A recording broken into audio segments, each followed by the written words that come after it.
respected dignitaries on the dais, all the teacher coordinators, parents, and students who have got a very bright success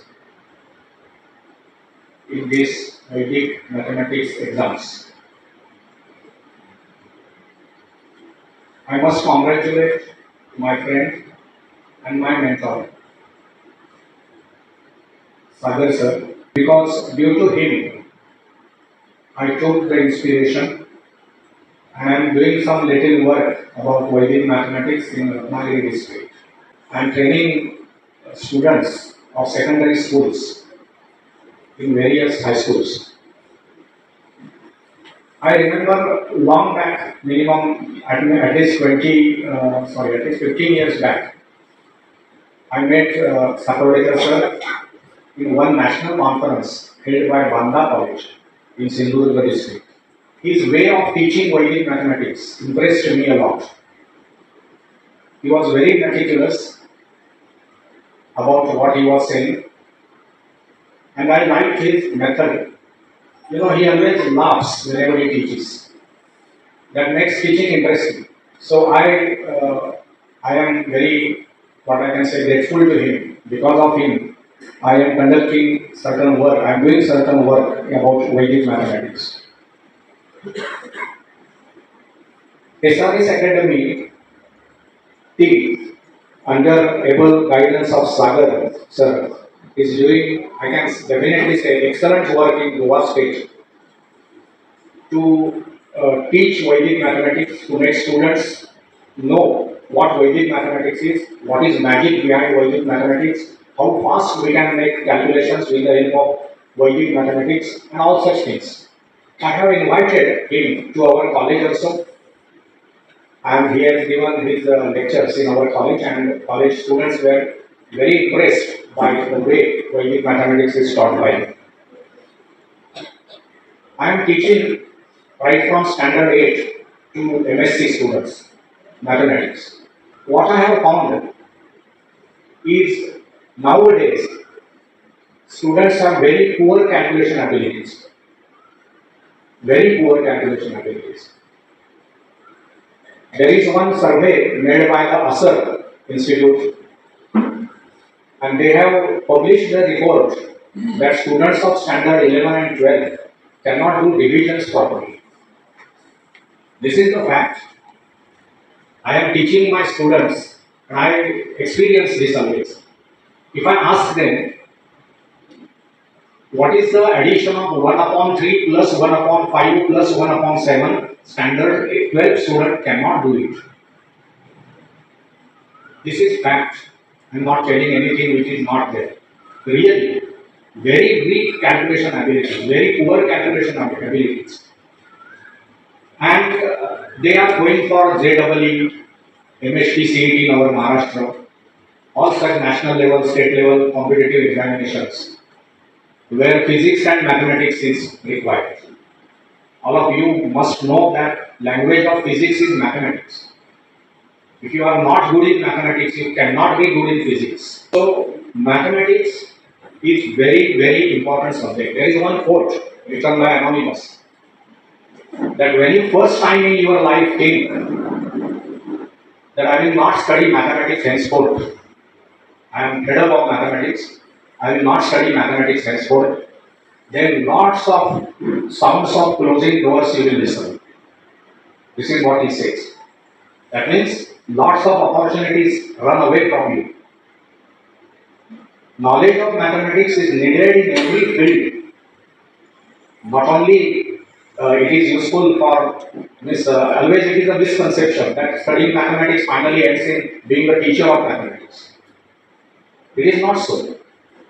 Teacher of mathematics is definitely one career opportunity, but there are lots of career opportunities for this mathematics study. So all those who have got prizes today, I will request them that continue with mathematics. Continue with practicing the tricks that you have learned in Vedic mathematics. Otherwise, after 4 or 5 days, you will forget everything. Whenever in your calculations, whenever needed, you must sense that whatever Vedic mathematics trick I have learned, I can use it here. Then definitely this will be useful to you. So don't stop here. This is just the beginning of your study in Vedic mathematics, you can say. Because in all these tests you have done well, definitely. So you are studying with that aim in mind. But now after the exam is over, you have not to study for any exams. You have to practice, practice and practice the tricks that are learned in Vedic mathematics. Also explore other things that are there in Vedic mathematics. Lots of scope is available. Whenever I teach my students, I tell that a good mathematics student must have excellent observation capacity. Without observation capacity, you cannot do good in mathematics. Whenever you read any problem in mathematics, the answer is hidden in the problem itself. But we don't see that. One simple story I will tell you about a mathematician, Gauss. There are lots of results on his name that we teach in MSc, BSc mathematics students. When he was in standard 2, see the standard 2 student, second standard student, and once his teacher was required to do certain work, and generally what is done, some problems are given to students, do these problems so that teacher will get some time. Similarly, the teacher gave the problem, remember this is standard 2. Students are from second standard, not in 10th standard or who know the formulae, etc. What was the problem given? The problem was do the addition, because standard 2 students can do addition, that also with the help of fingers. So he gave the problem, do this 1 plus 2 plus 3 plus 4 plus 5 etc. plus 98, 99, 100. So sum of first 100 natural numbers. That was asked. And the method in the school was everyone has to solve the problem, write the answer on the slate, put all the slates on the table of the teacher. When all the slates will come, he will examine and then see what happens. So Gauss did this problem in 20 seconds. And remaining students, say 30 students were there, remaining students were doing it. They took 2.5 hours to complete the problem. Because see, standard second student, he will do this 1 plus 2. So this is 1, then 2, 3, then again 3, 4, 5, 6. 10 fingers of hands, 10 fingers of legs over, 20 over. After that, what to do? 59 we have to add, 69, 79, 99, etc. What to do? Gauss did it in 20 seconds, wrote the answer on the slate, put it on the table. After 2.5 hours, remaining students, their slates came here. Teacher examined, only Gauss was right. The teacher was happy. He asked him, how you did it? See, the answer given by that student is strong ability to observe the things, strong observation capacity. It is an example of strong observation capacity. What Gauss said, sir, it is very simple. The first number is 1, last number is 100. Their addition is 101. Second number is 2, second last is 99. Their addition is also 101. Third number is 3, last third number is 98. Their addition is also 101. So such 50 pairs of 101 will be created. And I have to just multiply 101 by 50. This is simple, 505 and 10 after that. 50, 50 is the answer. This is only possible because that particular student had a great observation capacity. The answer was there in front of the students, but no one other than Gauss could understand, could observe that. This is why I always say you must have strong observation capacity. You must read your textbook properly. If I ask anyone here, I'm not asking, don't worry, I'm not taking your exam, etc. But suppose I ask, what is Pythagoras theorem?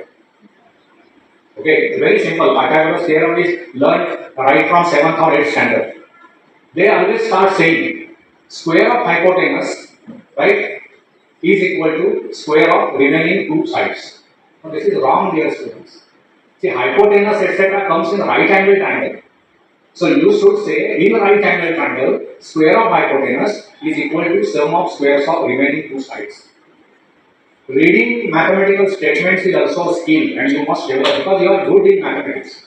You have proved it by these felicitation things that have happened in case of you.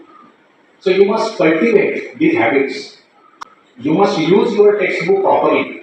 See, in every textbook they have explained the theory. After that there are some solved problems. And after that some exercises given. Generally students don't read those solved problems. Why for are those solved problems there? To increase the pages in the book? No. They are there because they want you to learn how the problems are solved. You must study those solved problems. And then, if you don't understand, again read back go back and read the theory that was there. Once you read something properly, you will definitely understand. But generally, we don't do this. Mathematical statements also, when you say, you should break those statements. This is what always I say to my 11th and 12th standard and graduate students also. Suppose I want to say Pythagoras theorem, I should say this, in right angle triangle, stop there. Because it is very important, it is all happening in right angle triangle.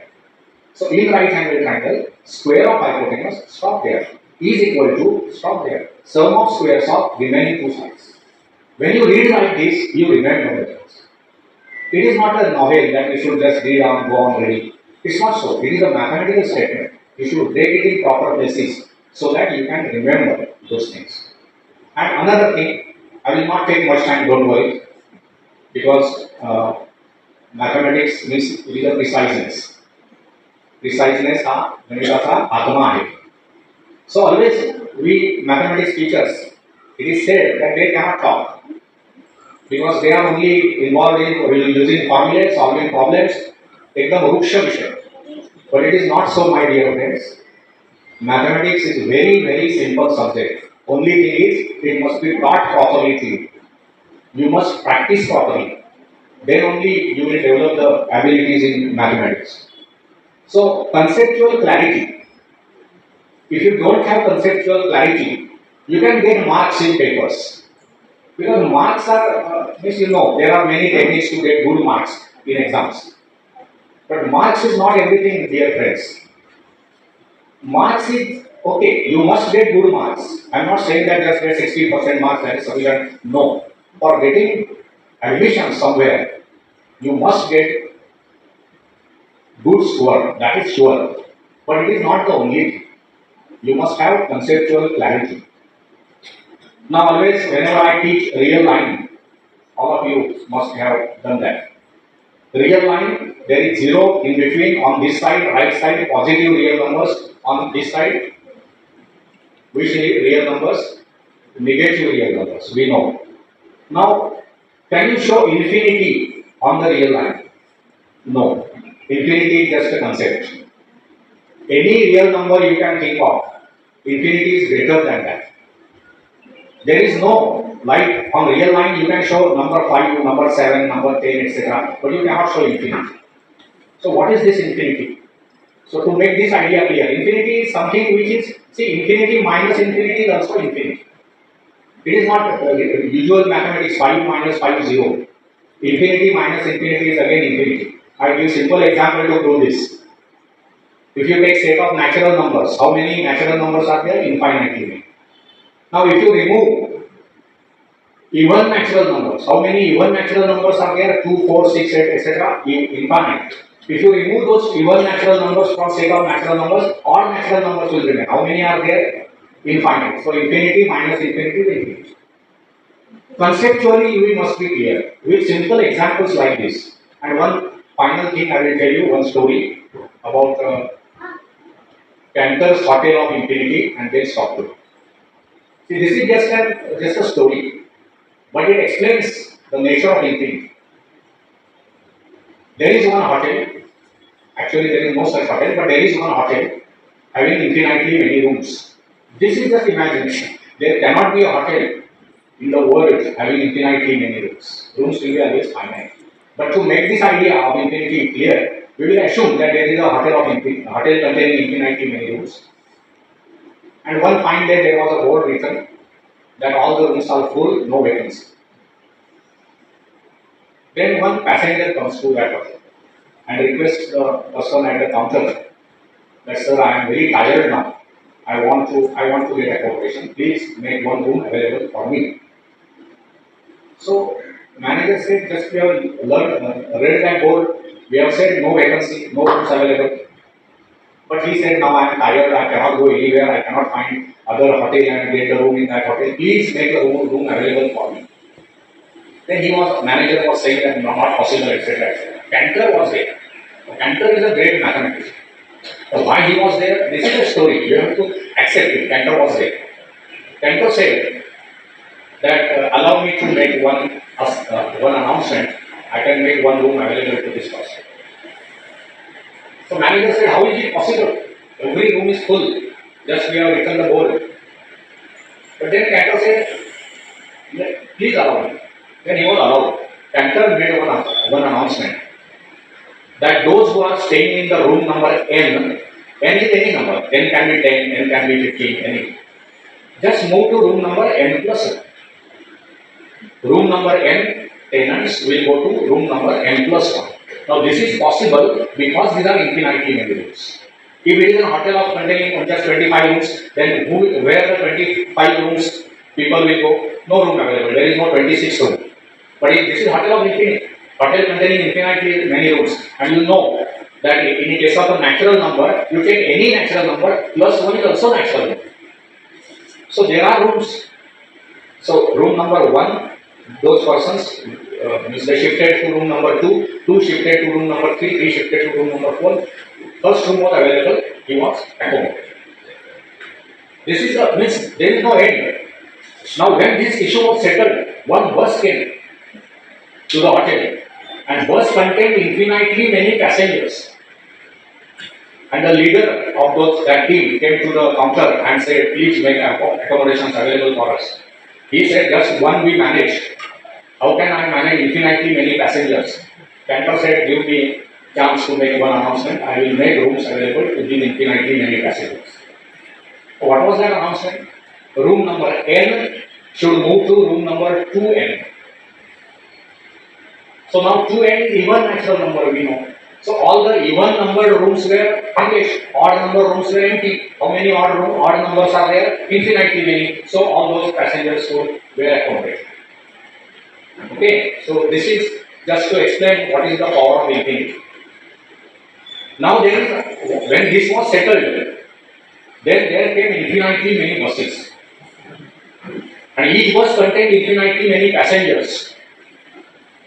Now this is a question to you all. What was the announcement made by the Cantor to make all those people accommodate? They were accommodated. What was that announcement? If you get answer to this question, please send it to Sagar sir. We will send it. So this is a nice explanation. Now you know, many of you must be knowing actor in the South India, Rajeev. There are many jokes about Rajeev because Rajeev can do anything he can do.